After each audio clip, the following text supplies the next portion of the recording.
listening to the RMPodcast, the official podcast of Red Moon Productions. Here are your hosts, Brandon Davidson, Keith Cheatham, and Sean Sebastian. Enjoy.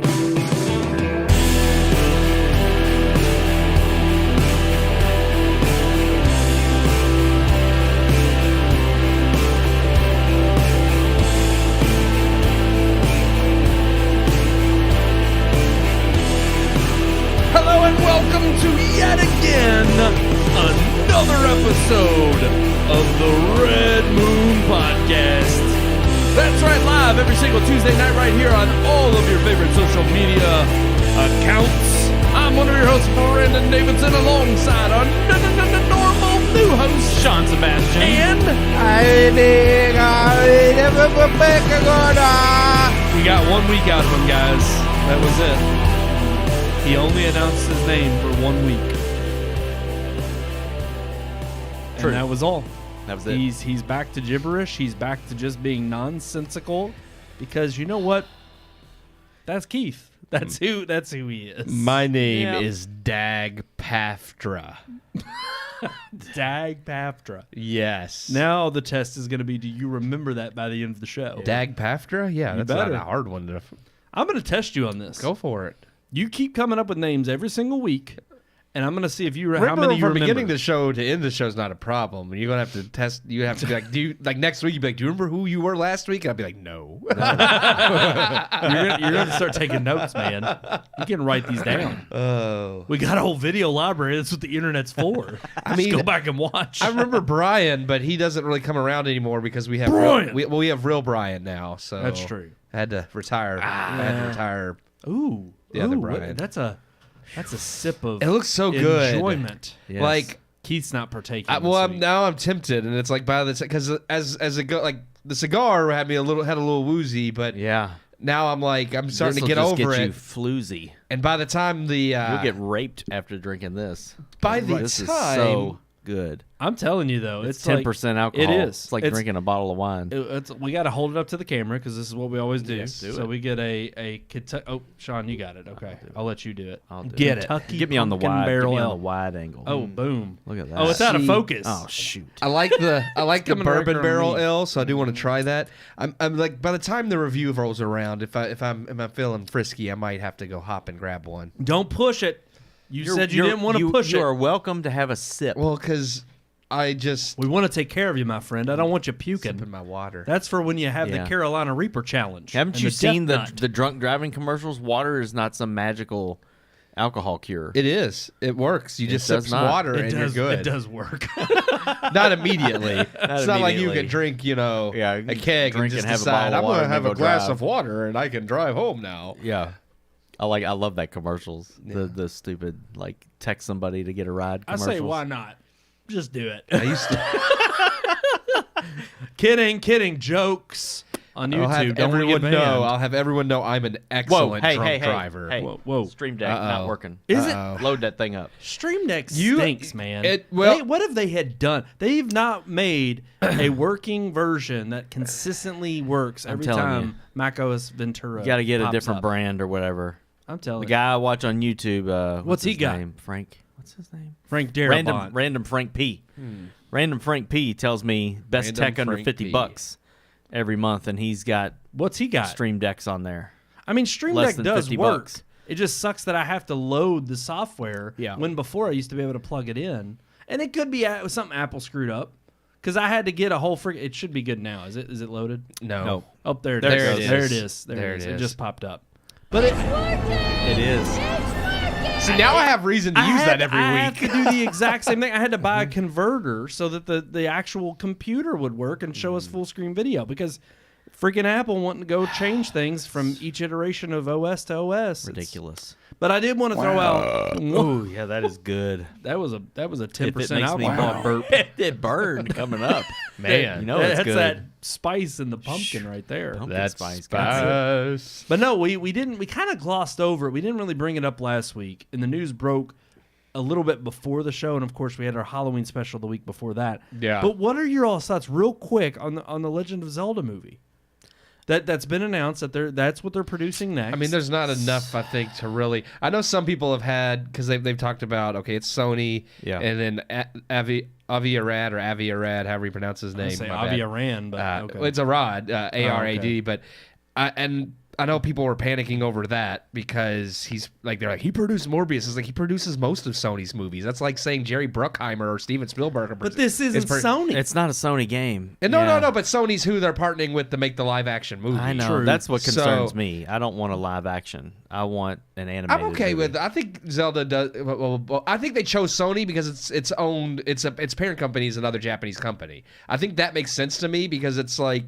Culturally, they know that they want to stay in the same neighborhood. That, and they can also be like, hey, the people over there are shoving this stuff into this movie we don't want. Get them in line. What if? And because you guarantee the head of Nintendo and the head of Sony can. What if though? Just be like, hey, tell America to cut that crap out. Let's not forget, PlayStation started with Nintendo backstabbing Sony. Yeah, the Nintendo on PlayStation. stage with partnering with Philips. Yeah. What is Sony? They've been waiting. They have just been lingering for this whole time to finally stick it to Nintendo. Yeah. And after a huge IP like Legend of Zelda comes along, they're just finding a way to sabotage it. Like, I'm going to obviously wait till it comes out, but I'm one of those, just like with Mario, I think Nintendo are going to keep their thumb on things enough that they know their brand, they know what it needs to be, they don't want it tarnished. True. Yeah. Just like partnering with Illumination because they already worked with Universal for theme parks. I think this is one of those things where it's like, yeah, they could, like, they know they're not going to go to Disney for anything because they suck and they want full control. I honestly,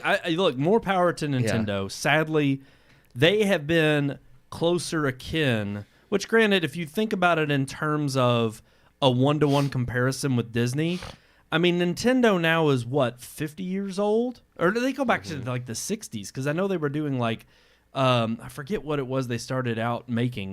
Not just, like, Game & Watch. They did cards. But even they did, like, cards. It was, like, game cards and stuff. And it goes back to shortly cards. after... was it World War II that Nintendo really got their start and starting to get at least... But I mean, long before they were into video games. Yeah. But I think it's interesting that Disney's been around for 100+ years, and they're losing their magic. They're turning woke. We have a perfect example in this week's review of that. Yeah. But you have another company that has retained the values that they've have embraced since their inception through Shigeru Miyamoto, through Mario, through Zelda, through all of these different IP that you clearly have seen they've wanted to protect over the years. And what better a time than now to strike while the fire is hot, to expand the brand even more than they're already expanded. I mean, you got to think, people were comparing the fact that it was, incredible that everyone was likening the recognition of Mario to that of Mickey Mouse. That's how notable he is. Yeah. And I would argue that no doubt that line has been met or even surpassed and crossed at this point. So in that regard, I mean, look, when you have Disney over here floundering because they've lost their values, they've lost the compass of pointing north, and you have Nintendo over here who's embracing it and trying to make sure that whatever partnership they strike up, it's to keep the essence of what they've created intact and not to squander and abandon it. And I just got to give them props. I mean, I'm looking forward to it. I saw one article from IGN that was kind of like, please don't make it like Breath of the Wild. I'm like, look, why not? I think any kind of live action with not Breath of the Wild per se, but the unique thing about Zelda is that with every iteration of each game, it's completely different. But with nuances that are the- thrown in that but the tie it back to the original. Basic like structure of the story is the same, which is funny because it's like Same with Mario. That's fine because the Mario movie worked well by incorporating that lore, and I think that I hope that's what they'll do with Zelda. But that's why I think it's so funny to say don't make it like Breath of the Wild. It's like, okay, but the people's gripes with the Breath of the Wild type games are the game format of the open world and not having the same dungeon crawling type style as some of the other games. It's like a movie's a wholly different beast. The story structure in all the games, Breath of the Wild to Link to the Past, are still the same. About here comes Ganon, and you got to collect whatever, whether it's the Triforce or the Sages. I mean, it's the same. It's the same basic. And there's nothing wrong with that. But I'm just saying, like you say, don't make it like Breath of the Wild, but they have the same story structure, which is what I assume the movie's going to be. So I think that's kind of a silly thing to say. Yeah. I don't know. I don't know about you all. I'm interested to see what they come up with. I trust Nintendo enough to see what happens. Now we'll see. I mean, hopefully I trust that the maturity in which Zelda would most fans would want them to take into consideration, is in the same way that I expected and I trusted, and I think we would all agree that they nailed with the Super Mario movie, the Super Mario Brothers movie.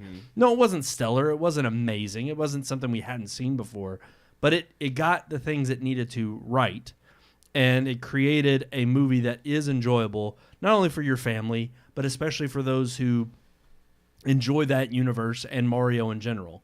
And it captured, I think, likability from all those audiences. And I think I'm hoping in the way that Mario's more kid-friendly and much more lighthearted. Yeah. I hope that Zelda takes a much more grounded, rooted, kind of not a serious tone like Last of Us on HBO Max. No, it shouldn't be that. But I mean, it's something that is Lord of the Rings. Exactly. In that vein. Very, very much, adult teenager. My issue with the live action is with them hiring actors and not just voice actors. I feel like we're already starting to see certain people, saying, "Hey, if they offered me this role, I would love to take it." Tom Holland. I know Tom Holland for Link, and then some tranny for Zelda, and I'm like, yeah. See, that's the things that I worry about with a live action. Is it's like I would rather them make an animated film in the vein of the games like they did with Mario and see how that works out, and then it's like, that is a movie. Mario is one that I don't think you can take that live action very easily. No. Zelda is one that you could, but I'd rather see them go with an animated family-friendly movie first and then see. I agree with your sense of wanting to be cautious about hiring, because I honestly think the best way to go about it would be hire no names. I do too. But Sony ain't going to do that.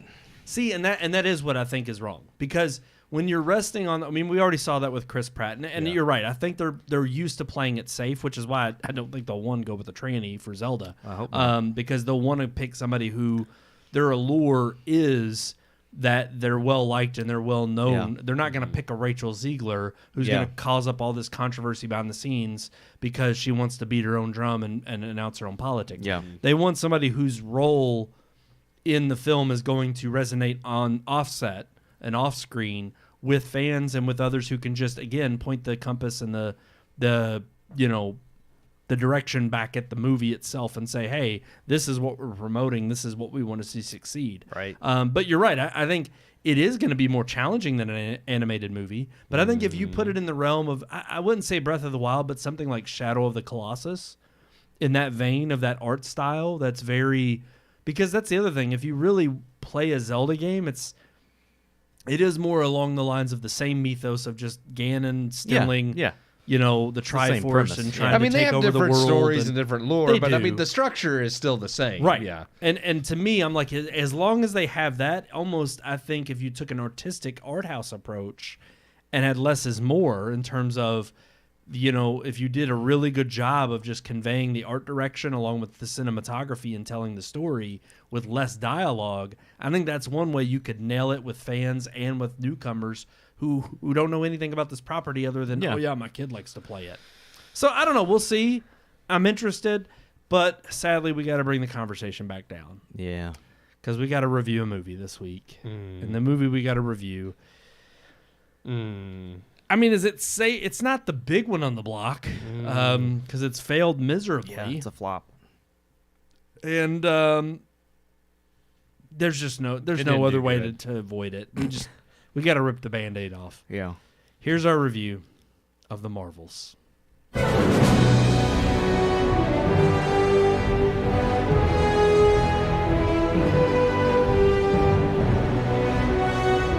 I would like to start this review off by apologizing. Last week, I stated that we would finally be done with horror movie reviews. Halloween is over, and Five Nights at Freddy's was a final holdover we couldn't pass up. At the time, I had no way of knowing the horror I would have to view this past weekend. This newest release, of course, is not a traditional horror film. It has no blood or gore, no dismemberment or kill or stalking would-be victims. The film has no suspense or jump scares either, and there's not a single moment of tension throughout the entire movie. No, this movie is horrifying for completely different reasons. More so in the vein witnessing a train wreck is horrifying. To see the mass chaos and destruction, the lives of all involved destroyed, leaving emotional scars on those who unfortunately bore witness. Sure, there are sycophants who will gleefully watch and gain entertainment off the madness, but the majority will forever be marred. I speak of Marvel Studios' latest release, The Marvels. Directed by Nia DaCosta, who previously helmed the more straightforward, though equally poor horror reboot, The Candyman, Nia has continued making a name for herself in the horror genre with The Marvels, a sequel to 2019's Captain Marvel. Brie Larson returns as the character, despite reservations over the role, because, people are mean and don't even want her to do it anymore. But money speaks more than integrity. So for at least one more go, we get Brie Larson.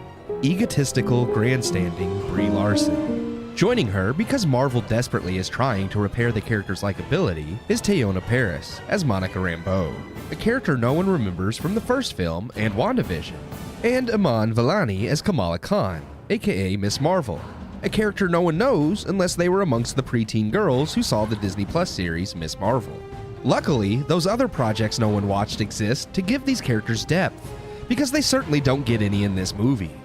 The three characters, jokingly termed the Marvels, find themselves linked by some quantum hoodoo, because now anytime pseudoscience is needed to explain a plot, Marvel just slaps the word quantum on it and says good enough. This, of course, causes the characters to swap places anytime they try to use their powers. And by any time, I mean whenever it's convenient to the plot. The trio must learn to work together in order to stop new villain Dar-Benn, played by Zawe Ashton, who has a grudge against Captain Marvel for destroying the totalitarian AI that ran the Kree government, causing a civil war that somehow destroyed the planet's atmosphere, dries up all its water, and causes their sun to begin dying. Also, Samuel L. Jackson returns as Nick Fury to help babysit Kamala's family and a bunch of space cats. Yeah, that's The Marvels. A movie that adds nothing to the multiverse saga and makes no sense. Also, spoilers, there's a song and dance routine because the rest of the movie doesn't make sense anyway, so why not? It is rumored Nia DaCosta left for a month during post-production to work on another film. She promises she definitely didn't not do that, guys, and I believe her. Because, despite other rumors as well, this film definitely doesn't feel like it's victim to having been pushed back, undergone rewrites and reshoots, and completely chopped up in the editing room. I'm sure they always intended for the movie to be edited in such a way that it's all over the place and jumps from narrative point to narrative point with no clear direction. I'm sure Feige always intended to have a movie with no plot that once again adds nothing greater to the larger scope other than another Easter egg that shows us, guess what? A multiverse exists, guys. It's out there. And other characters we know exist in the multiverse. Isn't that exciting? If I can give The Marvels any compliment, it's that it doesn't try to blatantly berate its audiences with virtue signaling and woke nonsense prevalent in many Phase 4 and 5 Marvel films, but it's also not completely devoid of any such instances, but they've definitely gone back to being more subtle and less in your face about it. The movie does try to be a much more straightforward action-adventure flick that does have some well-choreographed fight scenes. But if I wanted to watch amazing fight scenes with no plot, I could go watch Dragon Ball Z. At least those characters have a little bit of depth. The movie does try to form emotional depth surrounding family by forcing Captain Marvel and Rambeau to confront their troubled past, and by bringing in Kamala's loving family. But the friction between Carol and Monica is resolved in 3 seconds, and Kamala's family goes from being loving, realistic, and humorly overbearing from her series to generic, cliched overbearing comedic relief in this film. What we get is a Marvel movie I don't personally feel is the worst, but is probably still the second worst. If nothing else, while equally as stupid, it is at least far less boring than the Eternals, and not quite as nonsensical as Love and Thunder or Quantumania. That said, at least Quantumania and Love and Thunder had working plots, and despite how poorly done, Quantumania does add a small amount to the larger multiverse plot. The Marvels, however, is still the most horrific film I've watched all year. And I had to watch I Spit on Your Grave. I give The Marvels 1 out of 4 stars. There you have it. Oh, heck I yeah. did. 1 out of 4 stars. Now, you went higher. Are you not entertained? You went higher than me. I believe did. it or not. I told you all my opinion. No, in I the know. theater. I know. I gave it a total bomb. Yeah. I still agree with a lot of your assessment in terms of even bringing up the fact that I think we rated. I like the way you compared it, or maybe you described this. You didn't say it in the review. You described it I to me. compared Quantum Mania and Love and Thunder in the review, but I think But to me, in person, you we were had brought talking up about Jurassic World Dominion. and how it was kind of the final capstone on that trilogy. It was meant to be like this, this nostalgia, like because they brought all the original characters back, and it was supposed to be this cap off to the Jurassic World trilogy and this whole idea of the dinosaurs being loose in our world and dealing with that. And it completely pivots to some other story about giant locusts and does absolutely nothing with the original. It was like it was supposed to be the end game of the Jurassic World series, and what we got was complete garbage. Is why I gave it a bomb. If this was Secret Wars and this is what we got, I would have been like, yes, this is a total bomb. As it is, I didn't think it was the worst movie Marvel has released in Phase 4 and 5. I still feel like that's Eternals because not only was that movie stupid, it was boring. There were parts of this that some of the fight choreography I thought was well done. It just sucked that it was in a movie that I'm never going to watch again. And look, I can't explain my rhyme or reason as to, I'm kind of all over the place when it comes to, it's more of it is a backing it up.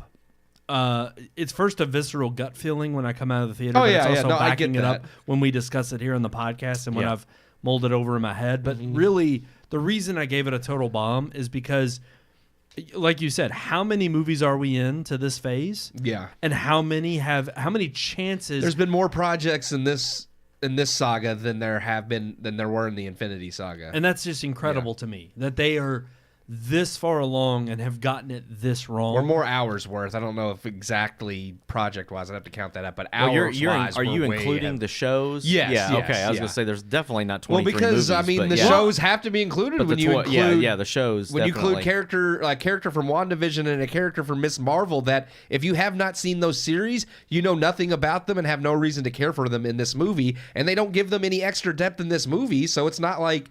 At least before, kind of early on with the shows, it's like, if you saw them, that's okay. If you didn't... Well, I mean, a perfect example of this would have been Doctor Strange, Multiverse of Madness. Yeah. There's to a degree at the end of WandaVision that Scarlet Witch Seeing is WandaVision bad. would help, but at the same time, but the you movie... get they kind of rush through it or at least give you an inkling of that in Yes. It's Doctor not well Strange done 2. in Multiverse of Madness either, but it was better done in the sense that you didn't have to see WandaVision to understand what she's doing. And granted, he refers to how she went bad.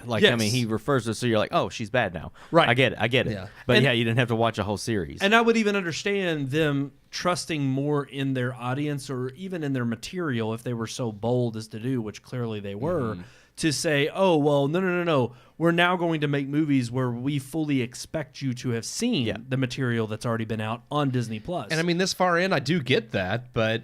But again, who then are you catering to? Yeah. And not only that, but if you've steadily showcased a decline in your material, this is not the first flop. No. We're bringing it's the up worst the flop, fact- but it's not the worst but it's flop. not their first one. But no, they've had flop. I mean, every movie they've released this year, with the exception to Guardians of the Galaxy. Did that come out? Yeah, that came out in May. this year. Yeah. That's the only one. And even then, I would argue because at least you had James Gunn return. You had the cast of characters return who all agreed that this was going to be their final film of appearing as the Guardians themselves in this final Marvel album. He also started writing that before a lot of this new phase took over. And before he changed over to DC. Right. Well, he started before he was fired, and then when he brought back, he went back to what he was doing. Yeah. So, but there were so many times in this film. I mean, we all went to go see it. Yeah. Funny enough, it was on a Thursday night. it was opening night. Yeah. That already was the telltale signs of how bad this was going to be. There was 6 people in the whole theater opening night. We were sitting in there, and we gotta tell this story. Oh man, Because yeah, AMC screwed the boots. it's just awful. It's just so good. Do any of you all want to tell it? Well, Because it was I want to great. start because you weren't in there, I guess, Yeah. when me and Sean are sitting here, and the first sign that something was off was as the trailers are going, a trailer for the Marvels came on. Starts Yeah. playing it. It's like, you know, this is gonna be bad. They're making you watch the trailer of It's the like you're movie gonna you're come about back. to see. Yeah. Sean is like, he looks at me, he's like, have you ever, I was like, no, this is the first time I've ever gone to a movie, and Yeah. they showed a trailer for the movie I'm going to see before the movie. So we already thought that was weird Yeah. that was happening, but then you see Martin Scorsese pop up on the yeah. screen thanking you for seeing his movie Killers of the Flower Moon.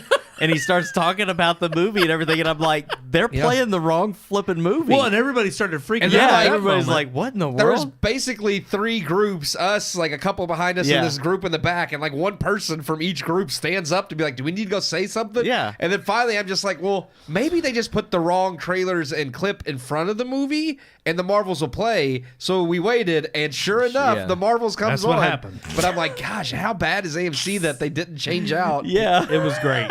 I ain't gonna lie. As soon as Scorsese came up there, and I was Yeah. like, to have him attached to an MCU Yes, movie 'cause he's- was just yeah. rich. I It was just want to be critical of like, it. Yeah. I just wish we could get a hold of him and be like, do you know AMC's like showing Yeah. you in front of the Marvels? I didn't know you made a superhero movie. Yeah, I didn't know you made this, Scorsese.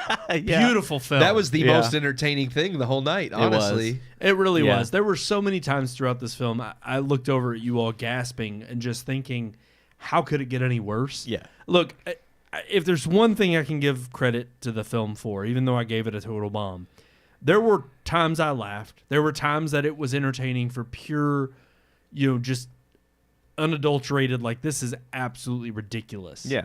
I don't consider that to be a positive in terms of actually a critical review score. It's so bad it makes you laugh. Yeah. Right. That's not Yeah. good. And but there were so many times throughout Yeah. this film I kept thinking, what in the hell is going on? and- Why are they going this direction? What possessed them to think that this was the right move to make? Yeah. And it just was so it was a jumbled mess. Yeah.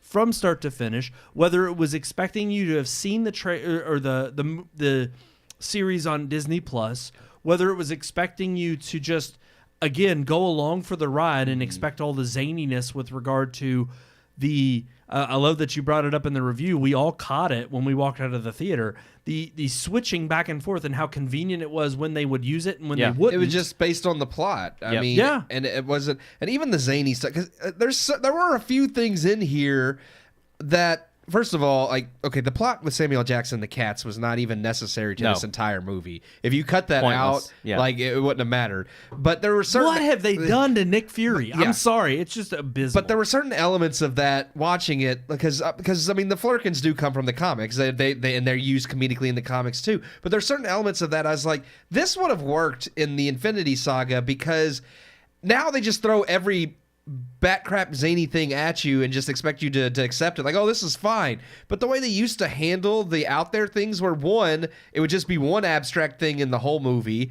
It would be built up to in a way that made it believable. It wasn't just out of left field with no explanation. And Yeah. it's like, yeah, I could have seen the cats been used comedically well in the Infinity War saga.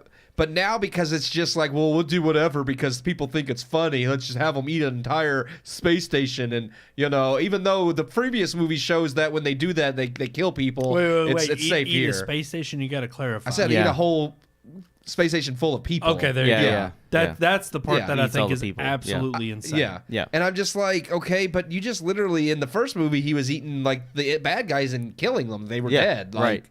Well, it's yeah, just yeah, no continuity there Yeah. either. Just we just hope that Now they'll they stay can, alive they can long eat, enough yeah. in there to be thrown back up. Right. Like, Well, and it was you all that brought that to my attention that I completely forgot about. Not only that, but it just not only how ridiculous and stupid the subplot was, but I also love that all of the people running around that are controlling who these kittens eat happen to be the main cast of Well, characters. yeah, the main and characters they don't never None of them get get eaten. eaten. Yeah. I just overall the entire movie from The start to freaking finish, musical. the world. musical number. Yeah, oh that my was god, out that of was nowhere stupid. was stupid. It had served no purpose other than that actor is a Korean K-pop singer. I figured. Yeah. I figured as Well, much. I didn't know, and then apparently it's a huge deal that he got hired because he's if you like K-pop, he's like one of the most. He's I guess the Jonas Brothers of K-pop. Nice. I don't know. Okay. Like he's up there. So anybody who's a K-pop fan immediately knows who he is and was excited. But I'm like, okay. But again, you're doing something for a demographic that's going to make up less than 1% of the people seeing this movie. Yeah. I'm not saying you can't do things like that if it makes How sense. many? Yeah, that's my question. Would be like, how many Americans went and saw this movie and knew that guy was a K-pop singer? None of the people in our theater. You I'm said sure. it in the theater jokingly, and that happened to be actually true. That's just crazy. But the only reason yeah. is because I've seen Marvel whore themselves Yeah, out yeah, to to everything, every other thing that's popular. Well, That's what they've become. They become a joke in trying to get as many eyeballs It's attracted like, to them as you like possible. this? We're going to do this, and it's like, Right. okay, but you're by trying to appeal to everybody, you're Yeah. making this just Everybody this in South disjointed Korea will mess go that, see it now because they're K-pop singers. And And it's not like, even okay. they're seeing it. it's true. It made 46 million opening weekend. That is the absolute worst. Abysmal. Yeah. Completely abysmal. It did On come a in number one $220 domestically. million Yes. budget. Oh, and it's the only not going reason to, it came because in nothing else is out. Yeah, oh no. And the only reason it came in number one domestically is because it was up against nothing. Yeah. There was nothing Say that nothing came else out. was out. Five Nights at Freddy's still came in number 2, and it's its third weekend in theaters. So And well outgrossed this and film. still in streaming. Yeah. Yeah, it's already outgrown.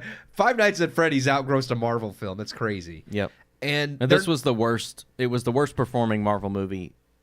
oh Period. In history. But what I Yeah. love are all of the articles that are claiming Yes. that this is now the breakdown of, well, what happens now? What do we do? And I'm like, guys, Oh, this the has been a excuses. trend. The excuses that has, are amazing. It's incredible. Misogyny. I mean, like none of the males came out to see it because it's an all-female cast. And I'm like, what about this is where Nerdrotic? What about Barbie? Yep. Yeah. Men went to see Barbie. That's right. Well, Like- and women went to see Barbie. Yeah. They didn't show up for this movie. No. They can't even get their own crowd in that this is supposed to rally behind them. Because the fact is you made a crap film. Yeah. You're resting on the laurels of people who were completely abandoned. Yeah. Well, you also take Captain Marvel, who this is the sequel. Yeah. Captain Marvel film. Yeah. But she's a side character. Yeah. She's not even the main character in the movie. They make what's her name? Rambo. Yeah, Monica's more. She's And more I would believe say it. Monica and Miss Marvel. Yeah. They make Kamala it more about Khan. her. Yeah. Kamala Khan, yeah. And well, to me, going back to what I think it was last week, and maybe in the week before, I was talking about with just demographics. Anyways, it's like Barbie is obviously something that all girls grew up with and know they're going to come out for, especially when you do the marketing so well. I'm sorry. The demographic for comics still is predominantly men. guys. Yeah. Yep. And it's like, I'm not saying you can't. Wonder Woman did great because it was a well-made movie and people, guys and women, like men and women, like the character. Nobody knows Captain Marvel. Men men do, but still not as many and even fewer women. So it's one of those things where it's like you have a harder time because it's an unknown character drawing people in, and now you're trying to make this movie that you're saying screw all the guys who are the normal demographic. We don't care if they come see it, but we can't get the women in either because they don't give a crap either. Well, it's like they have this in their mind that because because it's a female character that females will respond. And I'm like, that's not always the case. When it's a comic book thing, Right. like it's guys that go to see this female character if they make her good. Which Right. I mean, she wasn't good in Captain Marvel either. Well, and that's the thing. I think we all would agree that if the story had held up, I would have no problem with 4 female leads, whether it's the protagonist or antagonist. Yeah. Because that's the other thing. Throughout the whole movie, we have this antagonist that I don't compare myself to. I have nobody cared. Yeah. Exactly. She was weak. She wasn't something that I could sit there and say, oh, I can at least I get this quality that they're trying to portray, or I can kind of, associate with her in some degree. No, I couldn't. Well, and that's part of the world building problem I think the MCU has right now. I get they were trying to connect her to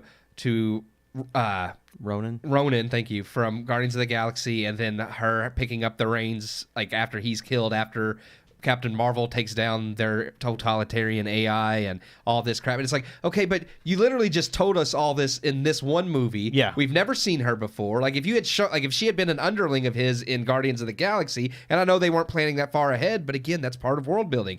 If she had been seen as like his lackey in that, and she had been seen in the first Captain Marvel, fighting in the Civil War, and then you get to this part where you've seen her arc of becoming a villain, where she's like, I'm doing this for the Kree people because our homeworld was decimated. It's like, okay, now I understand her motive. Now she's a believable real character, but instead we just got this character who's a C-list character from the comics that nobody knows, that you've not built any depth for, that's just all of a sudden, well, she's a threat because she's pissed off at what Captain Marvel did to their planet, or Captain Marvel didn't really do it. She took down the AI. Their Civil War did it. So I'm like, is that really her fault that you all fought each other? No, I love and that destroyed the statement. Yeah, and it's like, how did y'all destroy your son in a Civil War that's anyways? What I was how does that in even make any Civil sense? War, they lose all their water, their air, and their sun. Yeah. And I'm like, I'm pretty sure there's nothing you could possibly do that's going to make your It's like, son what were y'all start to doing? die. Like just shooting nukes out everywhere? Like I don't understand. Yeah. Like, I mean, I know they have it makes no sense. more advanced technology than us. And the big bad of the movie, what was her? I forgot her. Dar-Ben. What? Yeah, it's her Dar-Ben. I see. I didn't even pay I don't attention. even remember. I them remember saying that. it once. I don't know if they But did. I mean, her I motives. honestly, her motives are just ignorant for going after. And it's like, because you destroyed my world, I'm going to destroy all these other worlds that had nothing. Yeah, they had nothing to do with it. Yeah. And it's just like, I just thought it was so stupid. And yes, you can't, like, just the logic behind it. It's like, okay, you can open a hole and dump water from one side to the other. But you can't really do that with air, and you certainly can't do it with the sun. You can't. I mean, you're.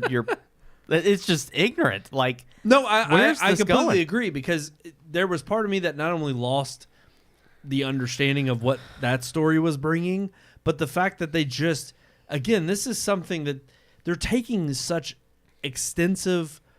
I mean, Keith, you brought it up 1,000 times with Gore the God Butcher.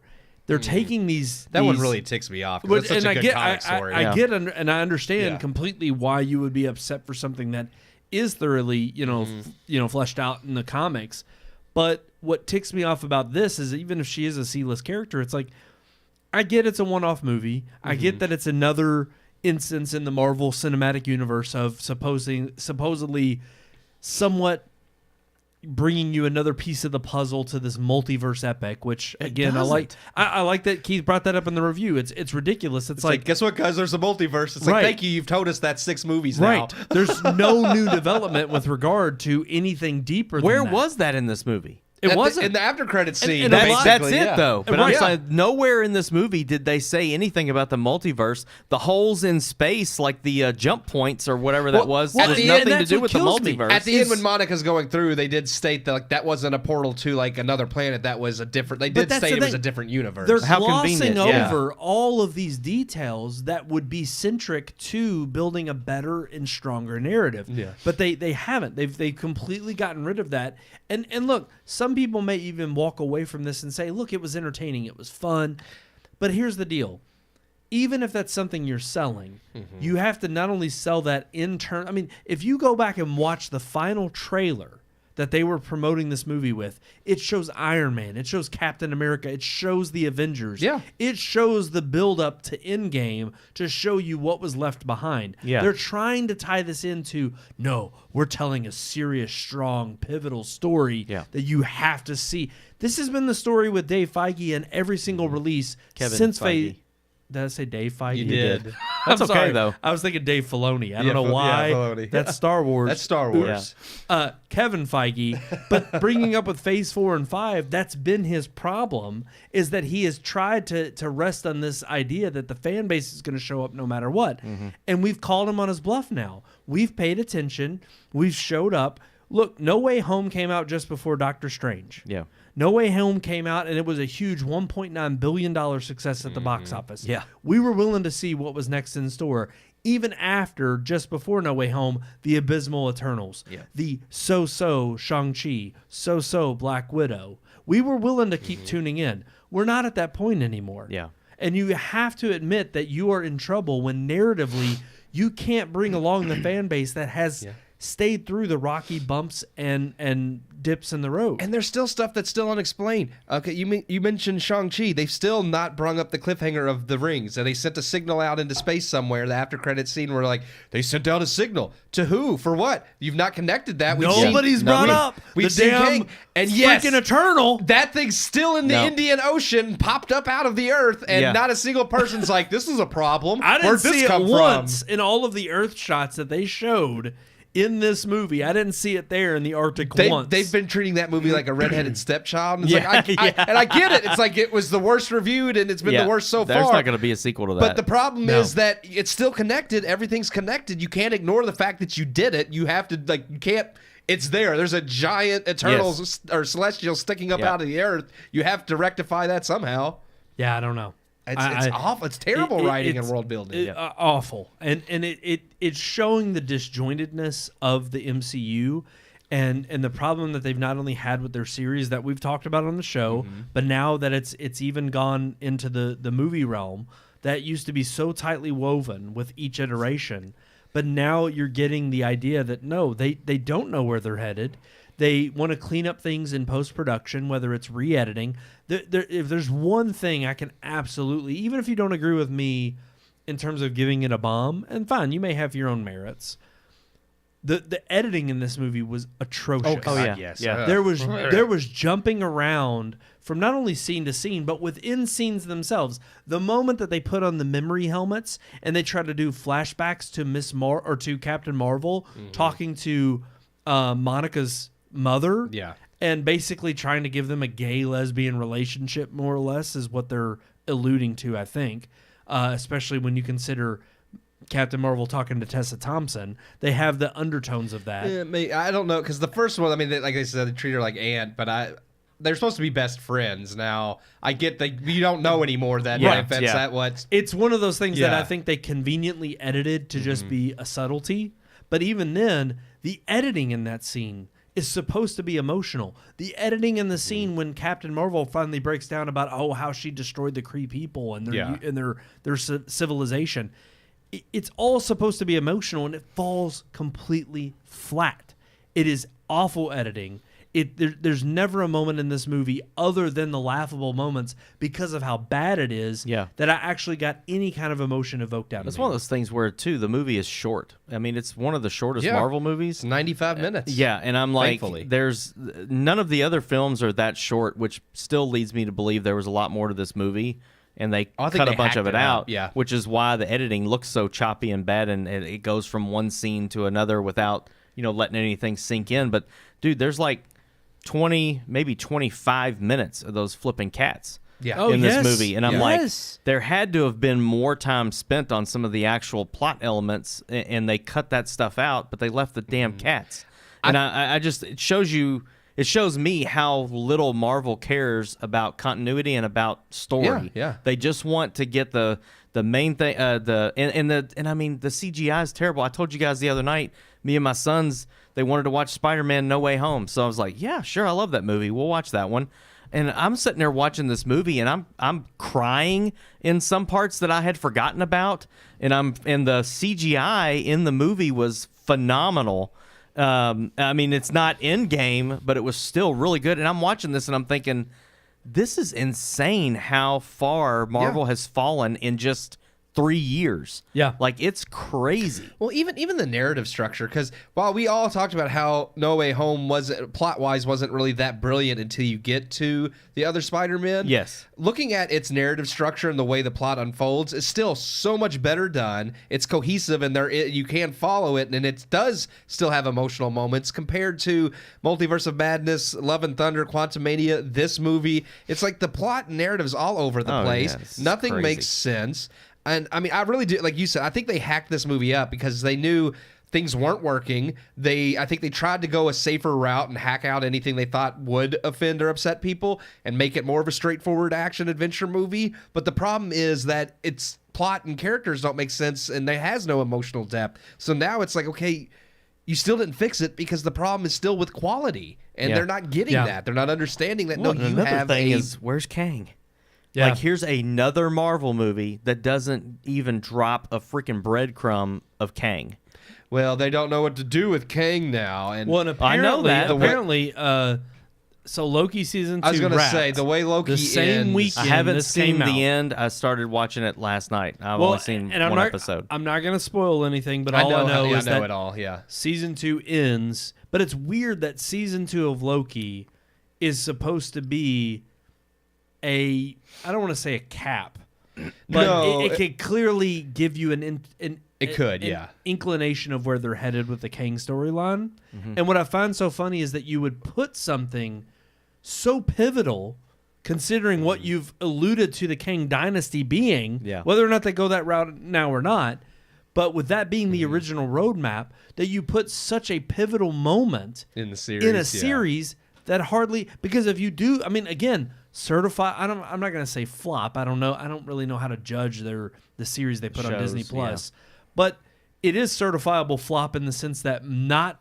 as many people and far fewer people tuned into Loki season 2. Yeah. Which again, they promoted Loki as being heavily out of all their series, that's the only one that they're like, oh, this one's necessary. It's been their bedrock. Yeah, and I get that, but it's like not everybody's still going to watch it. It ends in a way that, like, I'm not spoiling anything either, but they could pivot. Like, it ends in a way that if they had to cap Kang off there, they could, and just be like, okay, we're done with Kang. The problem with that is obviously that's not what it was meant for. It was meant to open it up to what's coming in Secret Wars, and it's one of those things where it's like, if you use that as the capper, it's possible, but it's also very anticlimactic that you're building up Kang, and then all of a sudden Loki season 2 is how it's but are resolved. they? Well, that's the other thing too. They've already announced Avengers: The Kang Dynasty. Yeah. So it's that's what I'm saying. But there's nothing written or done with that. No, they can throw it out if they want. thing is, like, I would love for them to, and again, this is Marvel. They're not genius enough to do this, but I'm saying I would have thought this is amazing if for 5 or 6 films and all these shows they lead you on to think that Kang is going to be the next big bad, then they cap it off and throw something completely unexpected at you, Dr. Doom, of somebody bigger than Kang, and you're just like, oh crap, like I didn't see that coming. Whereas with the Infinity Saga, you get these pieces of Thanos, and you know that Thanos is going to be the big bad at the end. It's like, that would be amazing if they did that with Kang and then threw something completely sideways at you and made it, exciting. I mean, but they've already is torn because we know that, look, regardless of what happens with the Jonathan Majors trial, right? We know that Kang is pretty much. I'm not going to say finished, but we know he's hanging in the balance as far as possibly not being the next big baddie, the Thanos level, baddie. Right. I ultimately think, though, that most of us in the community that keep and pay attention to these things, we follow the stories beat for beat and understand where they're headed, or at least keep up with it. With regard to Kang, I have to believe that with Jonathan Majors, the damage is already done PR-wise. Yeah. I don't think they're going to clearly continue with him. They're going to use him as a one-off. They're going to use him as, no. We wrote that playbook. Most people aren't even it's sad because it's like they can sit here and say, well, most audiences don't even know what the Kang Dynasty was or that it was planned or we can rewrite that. It'll be fine. Yeah. But it's like, but your whole entire marketing strategy at this point has got to be resting on the laurels of the fans who have stuck with you through thick and thin. Yeah. Because at the end of the day, they're the ones who are showing up to $46 million to see this film. Most people are done. They're out of it. They're tapped out. They've had enough. If that's the case, well, then it doesn't matter if they know or not whether or not you were going to move forward with the Kang Dynasty. It's a matter of, no, we're tired of the MCU. We're tired of the crap and the schlock you've put out. We don't care what you put out. It doesn't matter. It doesn't matter. We're not following along. The Infinity Saga's done. That's the end of Marvel for me. At this point, that's where you have fans drawing the line in the sand. Yeah. So if you don't even have those people, how do you rewrite this? I think because those are the ones who do know that Kang was supposed to be the next big Thanos level threat. Yeah. I mean, I have ideas for that, but some of that ties into the headlines as well. So I don't know if we want to move on into the headlines. Yeah, we can. Yeah, well, just because part of that's with the yeah. postponements and stuff, and I just let's do it goes hand in hand. Let's run that headline open.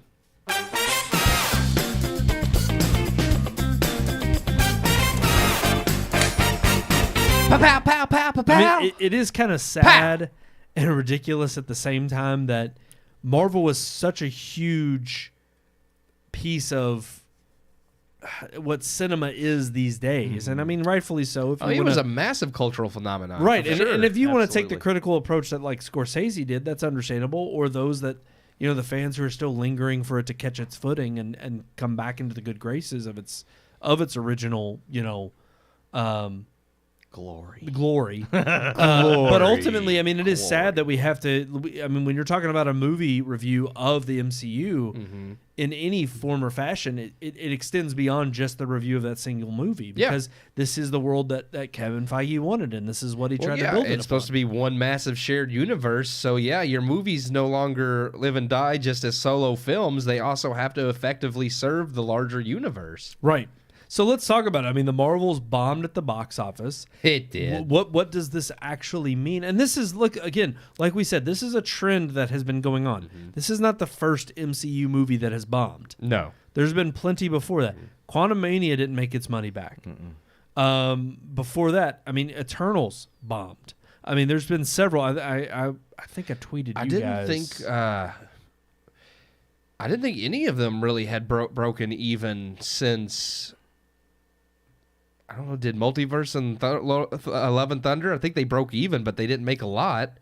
And then Quantumania didn't do well. Black Panther 2. It's funny that like the Marvels didn't. That it did worse than the Incredible Hulk. Yeah, or that's what it was. In 2008. A lot of people were comparing. That was the Edward Norton one. Yeah, and that one's a much better movie than the Marvels. No, I'm just saying, but it did. I thought that was probably It's one of the least weaker ones. good Marvel movies. And that was even... It's not the worst, but it is one of the lesser ones, I agree. But honestly, I don't think there's any single movie in the Infinity Saga that's as bad as the movies that have come after Endgame. And people might say I'm crazy, but like you said, Iron Man 3, Thor the Dark World... look, and they were bad. They weren't good. But look, I'm not giving them a total bomb, and there's a reason. They were no worse than, I would say, 2-star movies. They weren't good, right. but their stories were cohesive, and they weren't... Right.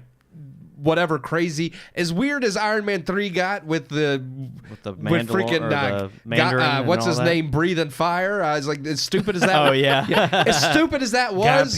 Guy Pearce, thank you. Yeah. As stupid as that was, it was nowhere near as stupid as some of the things I've seen in the multiverse Three saga. was the Mandalorian too. What? No, or the Mandarin. The Mandarin. Yes. The fake Mandalorian. the fake Mandarin was in 3, and then the real one appeared in Shang-Chi. And honestly, what's funny is, I've got to give the MCU credit for them to bring the Mandarin back. Yeah. In I forget what it was. Shang-Chi. Yeah. It was actually a return of, oh wow, this is a fun poking humor at ourselves. Yeah. I like for Shang-Chi. having made a mistake then. At where it turned out at that time, they corrected to be, it. Yeah, right. They knew they had made a mistake and made fans mad by making the Mandarin a joke. Because I was like, okay, they haven't lost it. They actually can reconcile this. Black Widow was just too little, too late, but I didn't think it was a bad movie. Shang-Chi was again just a basic origin story, but not bad.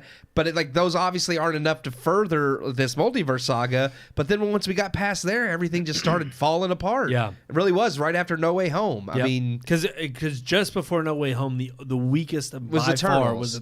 And we all thought, well, maybe it's their first just bomb critically and financially. We just thought maybe it was a fluke, and it turned out to be no. That's the course Marvel was going down. Was just these terrible decisions. And now they've pushed movies back, and that's the part I was talking about. Is like, where does Marvel go from here? Because obviously the strikes are why they have to push movies back, but I think the strikes were just also a perfect excuse for them to recoup. We're going to get onto that headline because that is kind of the biggest headline. Is that by Friday, and I forget the exact time, the strike ended. Yes, I knew we were going to. Yeah. So now officially Hollywood is back to work. Back in business. Yeah. But anyways, I'm sorry, we're going to move on to that. That being our main headline. But I think they'll use that. Obviously, yes, the strikes push things back. There's no doubt about that. But I think they're also using that to kind of cover their own asses and say, well, we've made flop after flop after flop. We already have to push them back due to the strikes.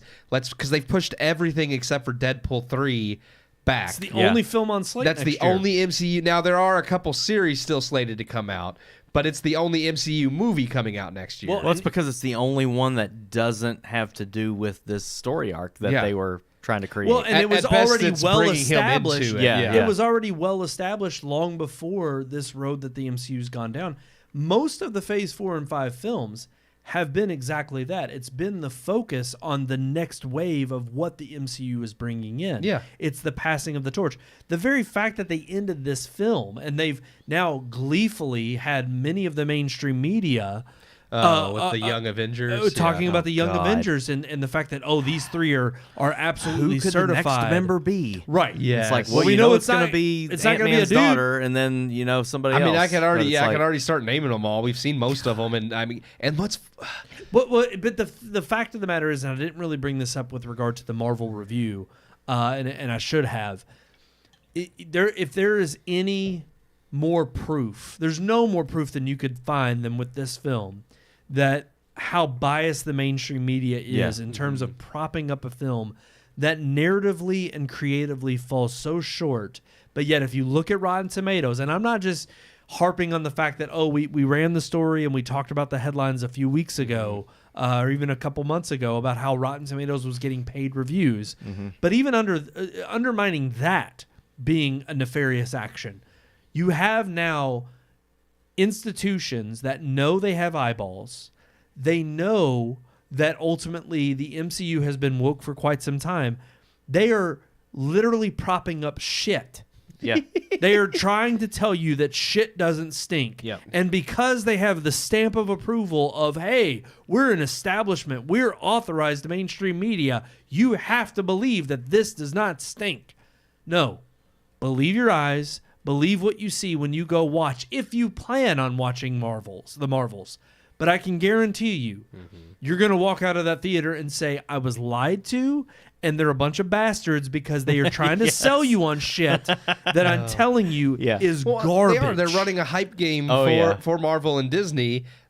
Like you said, don't look at the man behind the curtain. We're telling you that that's they're making excuses for reasons that it bombed, but then they're also praising the film for its genius storytelling and the way they fit all these female characters on screen at the same time and all this stuff. And I'm just like, you did not see the same movie I saw? No, Like, I it's don't a get complete fabrication Yeah. of gloating for the sake of because look, and it's these cultural, social justice warriors out there that are on the front lines that are saying we've got to protect this because if we give in to the demands of all these people who are crapping all over this film, well, then the Marvel universe is going to go back.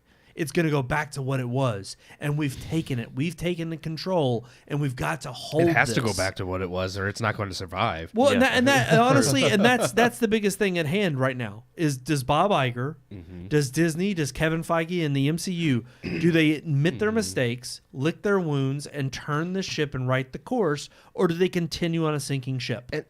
Here's I think they'll try to continue on. They'll postpone films and try to tweak them and change them, much like they hacked this movie up, and they'll do it now to where it's like, no, let's fix the scripts now and film it so we don't have to hack it up.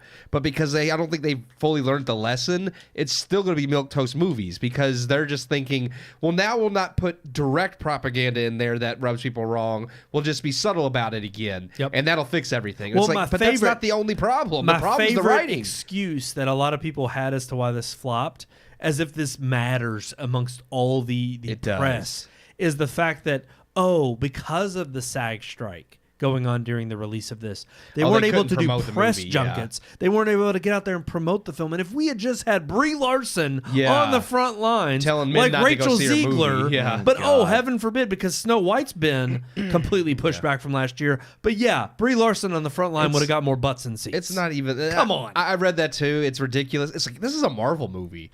It's like, even without marketing, people know it's such about a the disaster. movie. It is such a disaster. They can't ignore the fact that it's bad and it's flopping. They have to but make they have excuses to make for it. excuses for why, and the excuses don't actually point to the symptoms. They point to, well, if we draw attention to that, then that's just going to enrage the people who are right. If it were me, someone who knows the comics, I would take the time to postpone things like this, build up to Secret Wars, like figure out a plot line where each movie can build up to Secret Wars, and use it Like, don't do like the DC route where you just scrap the Snyderverse. It's like, no, go ahead and stay the course with what you're planning towards, building towards the multiverse, but then use the multiverse to reset, which is what he wants to do originally, but do it in a way that actually makes sense, that's good.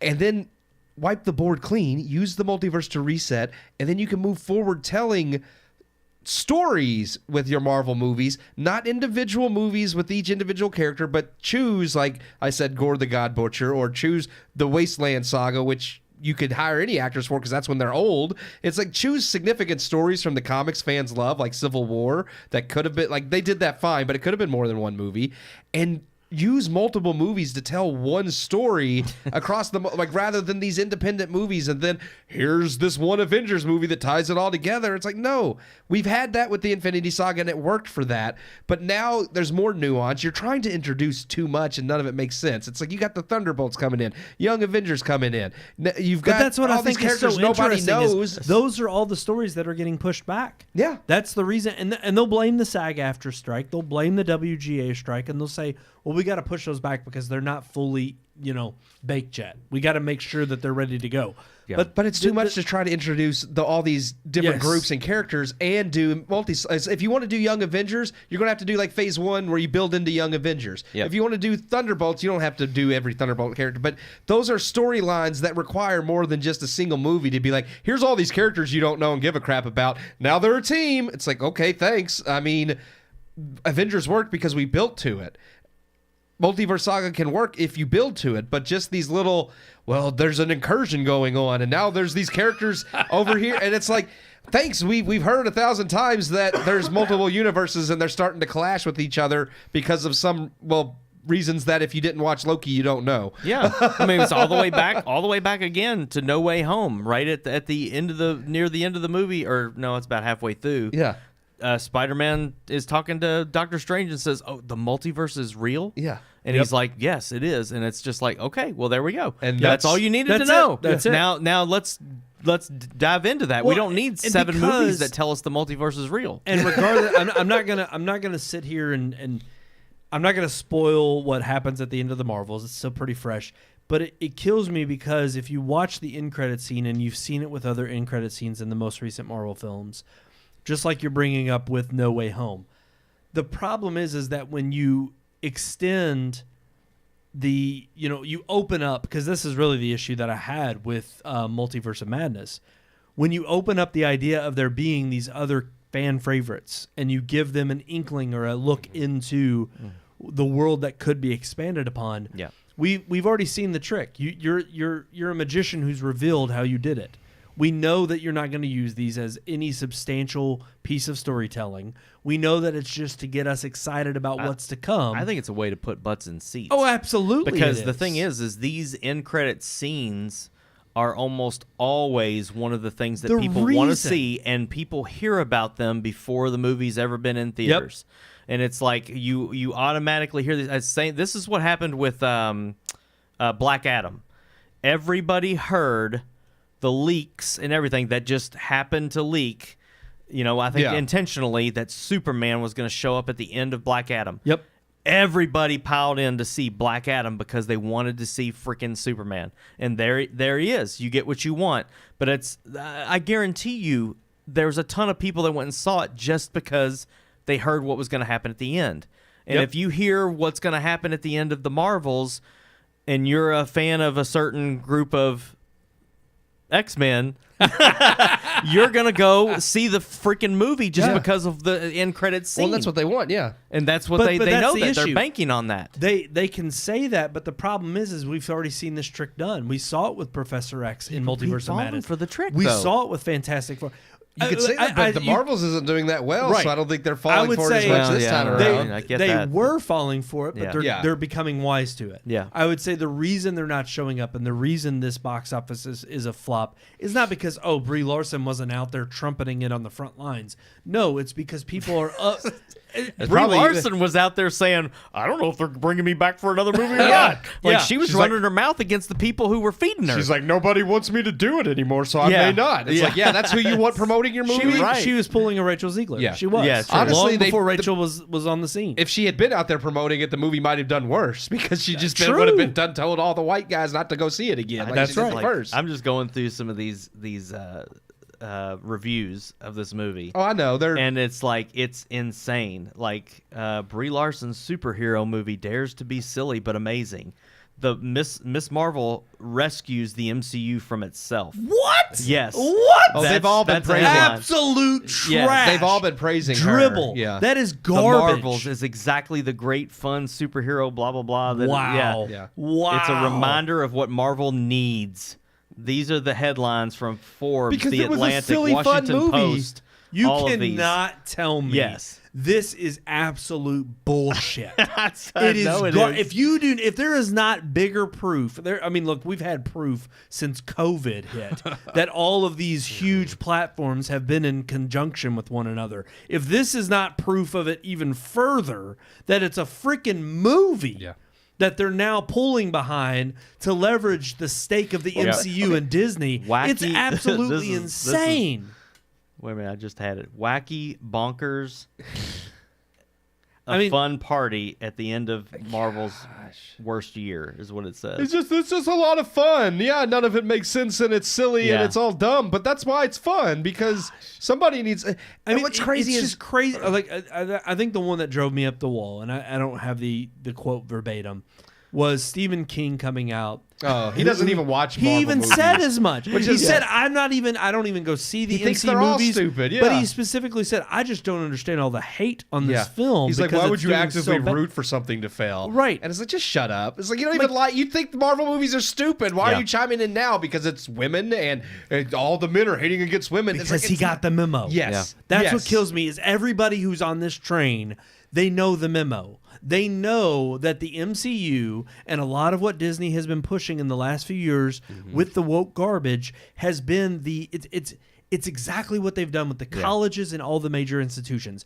They have completely inundated it. They have come in and rushed in and they've fulfilled their goal of taking over these places, and they can't let the dream die. The moment that the mask is being pulled off and you're revealing what is at the center of this scheme, you can't be allowed to point that out. You have to put the mask back on. And that's what they're trying to do. They're their damnedest to make sure that the mask is not ripped off. Well, the mask is ripped off. People aren't tuning into the garbage anymore. They're tired of it. They're done. They're ridiculous. They think it's ridiculous that they're being forced to eat this propaganda, this bull crap, and be told, no, it's good. It's good for you. Eat it. It's like, no, we're not taking it anymore. I love it. I'm just sick of it. I'm sick of it. And there is no further evidence than this. And look, at the end of the day, because they know what matters most. They know what matters most is the bottom dollar. Yeah. They know if people do not show up to see this film, it flops. And They guess got a major what? problem. They Yeah. have to course correct. Yeah. And if they course correct and they go a different direction, oh no, we lost our woke utopia. Eternals had terrible, absolutely abysmal reviews, but it still made money. And it's like, for all the great praises and critical reviews they're getting right now, and they could say, well, critics are loving it. It doesn't matter when your movie premiered at 46 million. Yeah. That's right. It's like, Well, you also have you have the whole fact that it came up from being abysmal with Rotten Tomatoes, and then it came up to fresh. Oh, it was- They're still saying even with its fresh score, it's the third worst Marvel film critic rating, because the Eternals was like that one was rotten. 47%, and then you have Ant-Man Quantumania was the worst rated, and then you have the Eternals, and then this is the third worst. So it's like even with it coming up to fresh, just a couple of hours after it hit theaters. Yeah. It's still the third worst. And that's a double negative of the fact that it's like no matter the amount of positive reviews you have, paid or paid yeah, reviews. right. Yeah. because it was rotten. No matter how much It was money you rotten throw at until- critics, they still don't like it. Right, and not only that, but people aren't buying it. Yeah. because since Quantum, Well, the audience score is high. it is. Oh, but, yeah. but think about this: So Last would time be, I looked, but there wasn't a lot of verified. Exactly. Yeah. Usually Who's there's gonna like show up, but over the people 1,000. who like it yeah, anyway. this was like only a couple. I mean, it's probably more now. But when I first checked, it was like 200 the reviews. people who are going to go see it and praise it are the ones who weren't interested in the first place. The ones who aren't showing up to the theater are the ones who aren't paying to go see it. Yeah, true. So Yeah. the thing is you're going to have a higher number aggregate of positive reviews in that camp because they're the only ones who want to go see it. Yeah.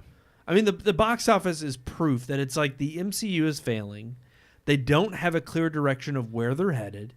And look, I don't blame just Kevin Feige. I blame Bob Iger because he knew stepping in. I think it's hilarious that I saw one quote today that was bringing up the fact that he retired just before everything went downhill and he was brought back to save it, and he's not doing so. Maybe that's because he was retiring before he knew what was around the corner. Yeah. He knew that downtimes were coming. Yeah. And the fact of the matter is that look, the ship is sinking right now. And Bob Iger, I don't know if he is the right man to right course because you have got to turn this around 180 it.